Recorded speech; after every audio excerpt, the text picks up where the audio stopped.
एक वो समय था जब कहा जाता था कि नीतीश और बीजेपी कभी एक नाव में सवार नहीं हो सकते, और अमित शाह ने भी सभी के सामने छाती ठोक कर कह दिया था कि मैं नीतीश बाबू को स्पष्ट कह देना चाहता हूं कि आप लोगों के लिए भाजपा के दरवाजे हमेशा हमेशा के लिए बंद हो गए हैं। और नीतीश भी कहते थे कि हमें मर जाना कबूल है, पर उनके साथ जाना कभी कबूल नहीं है। जी हाँ, ऐसा हम नहीं कह रहे हैं, ऐसा उन्होंने खुद कहा था, और आज वो बीजेपी के साथ हाथ मिलाने की बात कर रहे हैं। आप खुद ही देख लीजिए। और मैं एक बात स्पष्ट कर देता हूँ, किसी के मन में ये संशय हो कि चुनाव के परिणामों के बाद नीतीश बाबू को फिर से भाजपा एनडीए में लेगी, तो मैं बिहार की जनता को स्पष्ट कह देना चाहता हूं और लल्लन बाबू को भी स्पष्ट कहना चाहता हूं, आप लोगों के लिए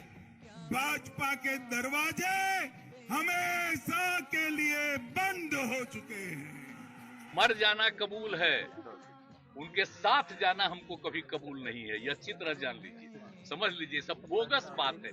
लोकसभा चुनाव आने वाले हैं और उनसे पहले इस वक्त राजनीति में जोरदार उठापटक देखने को मिल रही है। बिहार से खबर आ रही है कि नीतीश कुमार अपनी पार्टी छोड़ रही हैं। जी हाँ, मुख्यमंत्री और जेडीयू के अध्यक्ष नीतीश कुमार ने आरजेडी छोड़ एनडीए में शामिल होकर बीजेपी के साथ सरकार बनाने का फैसला कर लिया है, जिसका लालू यादव को एक बड़ा झटका लगा है। एक तरफ जहां बंगाल में राहुल और ममता में आपसी झड़प चल रही है, तो वहीं नीतीश कुमार ने बिहार में सियासत को ही पलट दिया है। ऐसे में नरेंद्र मोदी के नेतृत्व वाली बीजेपी पार्टी चारों ओरों से राजनीतिक उठापटक का फायदा उठाती हुई नजर आ रही है। जानकारी के मुताबिक नीतीश आरजेडी छोड़ एनडीए का दामन थामेंगे। जल्द ही इस्तीफा देकर मोदी के साथ मिलकर इस बार का लोकसभा चुनाव लड़ेंगे। इसको लेकर बीजेपी और जेडीयू दोनों ने अपने विधायकों की अलग अलग बैठकें बुलाई हैं। इस पर बीजेपी के विधायक नितिन नवीन ने कहा कि हमारे गठबंधन में जो आएगा उसका स्वागत होगा। दरवाजा बंद और खुला रहना राजनीति में कोई बात नहीं है। पार्टी का हाईकमान इस मामले में निर्णय लेगा। अब तो नीतीश कुमार को स्पष्ट करना है कि उनका क्या निर्णय है। प्रधानमंत्री की 4 फरवरी को सभा पूर्व निर्धारित है,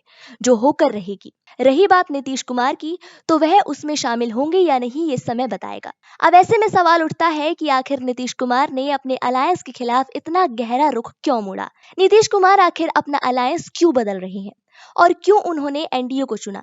और ऐसी क्या है वो वजह जिससे नीतीश लालू और आरजेडी से नाराज हैं? आइए इन सभी कारणों पर एक एक कर बात कर लेते हैं। वाकई में ये हैरान कर देने वाली बात है। कुछ समय पहले जो आरजेडी और जेडीयू जैसे गठबंधन हाथ में हाथ मिलाए खड़े थे, अब वो अचानक अलग हो गए हैं। दरअसल इस नाराजगी का कारण ये है कि नीतीश कुमार कुछ समय से राहुल गांधी के व्यवहार से खुश नहीं थे, जिस वजह से इंडिया गठबंधन में नीतीश कुमार अपमानित महसूस कर रहे थे। ये बात 13 फरवरी को हुई अलायंस की मीटिंग के बाद सामने आई थी। इसके साथ ही उनका मानना है कि सीटों के तालमेल पर भी काम बहुत ही धीमी गति से हो रहा था। आपको बता दें कि नीतीश कुमार ने अपनी राजनीति का सफर लालू यादव और जॉर्ज फर्नांडिस के साथ शुरू किया था। इसकी शुरुआत सन 1974 के छात्र आंदोलन से शुरू हुई थी। दोनों साथियों का ये सफर अब खत्म होने जा रहा है। सन 1994 से लगातार दल बदलने और लालू से पीछा छुड़ाने पर नीतीश कुमार को दल बदलू नेता के साथ आया राम गया राम की संज्ञा दी जा रही है। अब जब नीतीश बीजेपी में आने वाले हैं, तो इससे बीजेपी को एक बड़ा फायदा तो जरूर होगा। ऐसा इसलिए क्योंकि बिहार में बीजेपी की तरफ से